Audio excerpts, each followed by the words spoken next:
हिंदुस्तान में एक कानून, कांस्टेबल का दर्जा या केंद्रीय कर्मचारी का या राज्य कर्मचारी का दर्जा।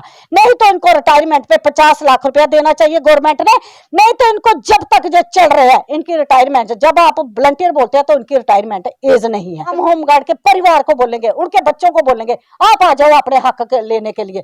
जब जो छोटे छोटे बच्चे हमारे गृह मंत्री और हमारे माननीय प्रधानमंत्री जी के पास जाएंगे कि इनके माँ बाप का क्या भविष्य क्या है, इन्होंने भी देश की सेवा की है, कोई गुनाह नहीं किया। जम्मू कश्मीर में क्या होमगार्ड के लिए भी कोई खुशखबरी है? यानी जम्मू कश्मीर की अगर बात करते हैं तो होमगार्ड काफी लंबे समय से चाहते हैं कि उनके लिए कुछ खुशखबरी आए। हमारे साथ कमला शर्मा जी हैं और ये क्या कोई खुशखबरी लेकर आई हैं, क्योंकि ये कल ही दिल्ली से वापस आई हैं और बात सिर्फ होमगार्ड की करती हैं। आपने ने देखा डंडे भी इन्होंने खाए, क्या हालत की इनकी वो भी आपने कैमरास पर देखी। और अगर आप इन्हें देखें फिर भी ये होमगार्ड्स के लिए खड़ी हैं। और साथ ही आपको बता दें आल जे एंड के होमगार्ड वेलफेयर एसोसिएशन की ये प्रेसिडेंट है जम्मू कश्मीर यूटी की। इनसे बात करते हैं। कमला शर्मा जी, है कोई खुशखबरी?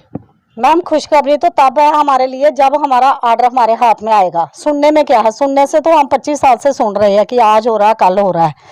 तो अब देखो, हम पिछले फरवरी में भी गए थे गृह मंत्रालय में, तब भी मिले। अभी मार्च में भी हम अपने एमपी साहब जुगल किशोर शर्मा जी, उनके थ्रू होम मिनिस्टर से मिले हैं। देखो आपके सामने जो लेटर भी आए हुए, हाँ जवाब भी आया, डीजी साहब को भी आया, चीफ सेक्रेटरी होम सेक्रेटरी को, सभी को आया हुआ है। तो हम चाहते हैं कि देखो जहाँ तो तोहिम ही तोहिम है कि मानव अधिकार का भी हनन है हमारे ऊपर, जवानों के ऊपर।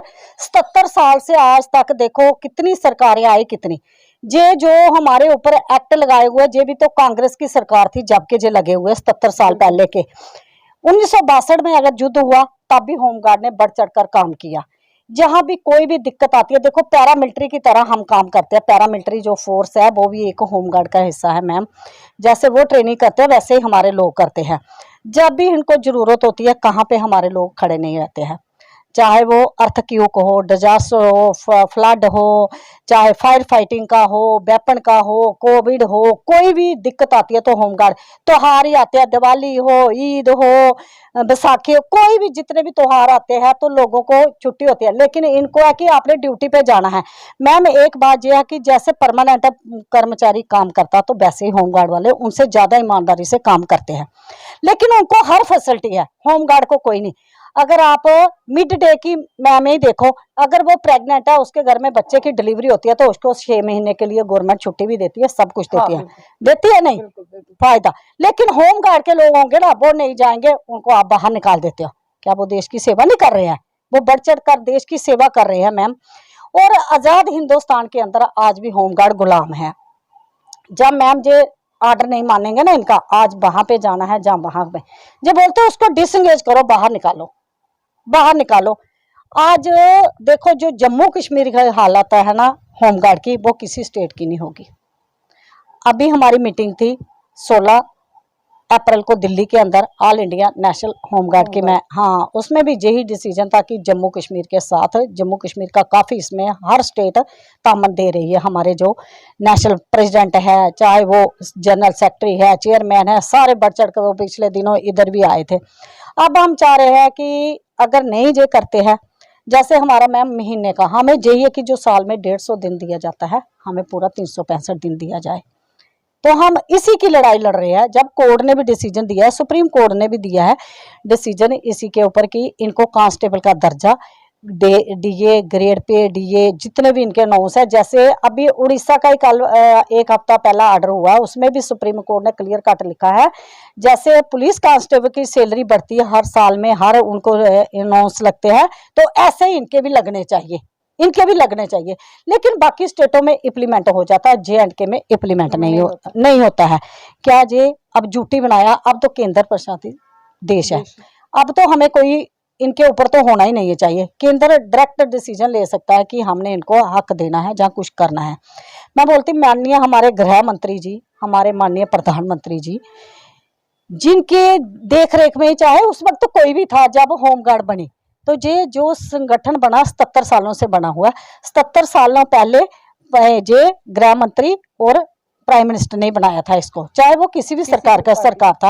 अगर आज के हमारे प्राइम मिनिस्टर जी हैं, गृह मंत्री जी हैं, वो सारे एक्ट कानून अगर 370 तोड़ सकते हैं, 3 तलाक का मुद्दा, राम मंदिर का मुद्दा और बड़ी बड़ी चीजों का इन्होंने एकदम तोड़ दिया है। तो क्या जो हमारे होमगार्ड है, पैरामिलिट्री के साथ काम करते हैं, सब कुछ है, इनको जो स्वयं सेवक का एक्ट लगाया, इनके 24 घंटे इनके कंधे पे तलवार लटकी ही रहती है कि हमें कब बाहर कर देंगे, कब क्या कर देंगे, कैसे है, इनका कोई भविष्य नहीं है। अच्छा कमला जी, लेकिन मैं आपको बताऊंगी, आप जम्मू कश्मीर से हैं, आप रिप्रेजेंट करने गई थी इस लेवल पर अपने जम्मू कश्मीर को, तो जम्मू कश्मीर के जितने भी होमगार्ड आपको देख रहे हैं या उनके परिवार आपको देख रहे हैं, आप कोई खुशखबरी लेकर आई हैं उनके लिए कि वो आप पर उम्मीद रखें कि हाँ जी कमला शर्मा जी हमारी आवाज उठा रही हैं? आवाज उठा रहे हो, उनको सभी को पता, मेरे जितने भी जवान है जम्मू कश्मीर के, जो हमारा प्रपोजल आया हुआ है वो 1 महीने का है, 29 दिन का, तो हम उसमें भी खुशी है कि हमारे चीफ सेक्रेटरी साहब के पास फाइल पड़ी हुई है। वो चीफ सेक्रेटरी साहब एक मीटिंग करे, जिसके साथ भी उन्होंने करनी है, तो उसी वक्त जब भी हम किसी के पास जाते हैं, होम में जाते हैं, कहीं बोलते हैं अभी एक मीटिंग होनी है, उसी में हो जाएगा आपका डिसीजन। वो मीटिंग कौन सा ऐसा दिन आएगा जिस दिन जो मीटिंग होगी, जिस दिन जो मीटिंग होगी। लेकिन अभी तो ये जो आपको लेटर्स आए हैं जो मैं पढ़ पा रही हूँ, ये तो आपको मिनिस्ट्री ऑफ होम अफेयर्स की तरफ से ही आए हैं, तो फिर कितना वक्त लग जाएगा आपके काम में? ये जो लेटर्स मेरे हाथ में है ये इनको वहीं से आया, उनकी मीटिंग भी जो है वो दिल्ली में हुई है। जी मैम, देखो लेटर के अंदर खुद उन्होंने इनको लिखा हुआ है, क्लियर कट लिखा हुआ है, देखो कि फौरन इसका एक्शन लिया जाए। बिल्कुल। हाँ देखो, पटिशन है बाय नेम उन्होंने दिया कि जे हमने, हमारी जो गृह मंत्रालय में मीटिंग हुई है, बहुत अच्छे। अगर सेंटर इसको कर रहा है तो स्टेट क्यों नहीं एक्शन लेती है? इसके ऊपर लेना चाहिए ना। हम ये भी बोल रहे हैं इनको सीनियरिटी वाइज करो, आप जैसे भी करना है कि हम दिक्कत गवर्नमेंट पे बोझ में नहीं बने। और मैम बोझ किस चीज का? बाकी स्टेटों में होम गार्ड देखो लाखों में, यूपी के अंदर 1,18,000 होम गार्ड है, लेकिन योगी जी ने पूरा, सभी को रोजगार मिल रहा, सभी को पूरी फैसिलिटी मिल रही है। अगर मध्य प्रदेश के अंदर देखो कितनी होम गार्ड है, उधर भी उनको भी 27-28,000 सैलरी मिल रही है, सुविधा भी है। हमारा सरकार के साथ एक ही वायदा है, हमारा जो 30 दिन का 29 दिन का ऑर्डर है जम्मू कश्मीर का, जो जल्दी से जल्दी निकाले, नहीं तो इसके लिए हम पटिशन बहुत जल्दी दोबारा कंटेम्प्ट सुप्रीम कोर्ट के अंदर करेंगे। बाकी जो हमारे लोगों की फैसिलिटी है वो मिलनी चाहिए। जो डिसंगेज भाई है उनका अगर कोर्ट से भी ऑर्डर हो गया है, सरकार उनको इम्प्लीमेंट क्यों नहीं कर रही है? उनका अप्रूवल क्यों नहीं निकाल रही है? होम ने निकालना है, डीजी साहब के हाथ में तो है नहीं। अब हमारे डीजी साहब ने भी बहुत अच्छा प्रपोजल दिया कि ये बाकी स्टेटों में मिल रहा है। हमारे कमांडेंट साहब से मैं मिली हूँ, उन्होंने भी बोला कि हमने आपका प्रपोजल जो है होम सेक्रेटरी को दे दिया है कि इनको, जब हमारे दिल्ली से हमारे डायरेक्टर साहब आए हुए बहुत ही अच्छे हैं, तो उन्होंने भी ये बोला कि दिल्ली के अंदर मिल रहा है इनको। आज देखो दिल्ली वाले भी प्रोटेस्ट कर रहे हैं कि उनको भी यही तलवार लटकी रहती है कि अब हमें कब बाहर का रास्ता दिखाएं। हम बोलते हैं पूरे हिंदुस्तान में एक कानून लागू होना चाहिए मैम, पूरे हिंदुस्तान में एक कानून, कांस्टेबल का दर्जा, जहाँ केंद्रीय कर्मचारी का, जहाँ राज्य कर्मचारी का दर्जा। नहीं तो इनको रिटायरमेंट पे 50 लाख रुपया देना चाहिए गवर्नमेंट ने। नहीं तो इनको जब तक जो चल रहे हैं इनकी रिटायरमेंट, जब आप वॉलंटियर बोलते हैं तो इनकी रिटायरमेंट एज नहीं है। एक लास्ट सवाल का जवाब दे दीजिए, क्या आपकी अगर डिमांड्स पूरी नहीं होती, क्योंकि जम्मू कश्मीर ही पीछे है होमगार्ड्स को लेकर, तो क्या आप पहले वाला प्रदर्शन दोबारा देखने को मिलेगा जिस तरह से हमने पहले देखा था आपको? जी मैम, बहुत जल्दी होने वाला, पूरे हिंदुस्तान की होमगार्ड इकट्ठी होगी, जम्मू आएगी। हाँ जम्मू आएगी और बहुत जल्दी आने वाली है। मतलब आप सबके समर्थन में पूरी एसोसिएशन सारे देशों से या राज्यों से जम्मू पहुंचेगी? जम्मू पहुंचेगी। और आने वाले इलेक्शनों में भी अगर इन्होंने हमारा मसला नहीं हल किया, हमारा मसला जो हल कराएगा हम उसके साथ है। हमें किसी सरकार से कोई दुश्मनी लड़ाई नहीं है कि हमारा पर्सनल मसला नहीं है। जे होम गार्ड है, जो कोई पार्टीशन नहीं है, जो पॉलिटिकल नहीं है, जो होम गार्ड है इनका परिवार का दुख है, इनके बच्चों का भविष्य क्या है। मैम आज हमारा होम गार्ड कोई बीमार हो जाएगा ना, उसको जो 10 रुपए का बेनिफिट नहीं है, ना इनको कोई मेडिकल सुविधा, ना इनको पीएफ, ना इनको आईएस, ना कोई कुछ, कोई चीज की फैसिलिटी नहीं है इनको। जैसे अब देखो ओपीएस लागू हो रहा है, पूरे देश में हो रहा है ना, हो रहा है, तो होम गार्ड को ओपीएस क्यों लागू नहीं है? हम बोलते हैं हमें भी लागू होना चाहिए। नहीं होगा, इसके लिए हमें सुप्रीम कोर्ट का दरवाजा खड़काना पड़ेगा, दिल्ली के अंदर प्रोटेस्ट करना पड़ेगा, बहुत जल्दी करेंगे। पूरे हिंदुस्तान को, हम अगर पूरे हिंदुस्तान के अंदर 7 लाख होम गार्ड है तो मैं बोलती 7 लाख का परिवार हम निकालेंगे बाहर, होम गार्ड ड्यूटी करेंगे। हम होम गार्ड जवानों को नहीं बोलेंगे कि आप बाहर निकलो, हम होम गार्ड के परिवार को बोलेंगे, उनके बच्चों को बोलेंगे आप आ जाओ अपने हक लेने के लिए। जब जो छोटे छोटे बच्चे हमारे गृह मंत्री और हमारे माननीय प्रधानमंत्री जी के पास जाएंगे ना कि इनके माँ बाप का क्या भविष्य क्या है, इन्होंने भी देश की सेवा की है, कोई गुनाह नहीं किया। अगर जो कोई त्योहार होता, कोई डिजास्टर होता, कोई भी आफत आती है, होम गार्ड पहले नंबर पे जहाँ पे खड़ा रहता है, जहाँ पे भी इनको जरूरत पड़ती है वहाँ पे होमगार्ड खड़ा रहता है, लेकिन होमगार्ड का दर्द सुनने वाला कोई नहीं है। 77 साल से मैडम किसी ने दर्द नहीं सुना।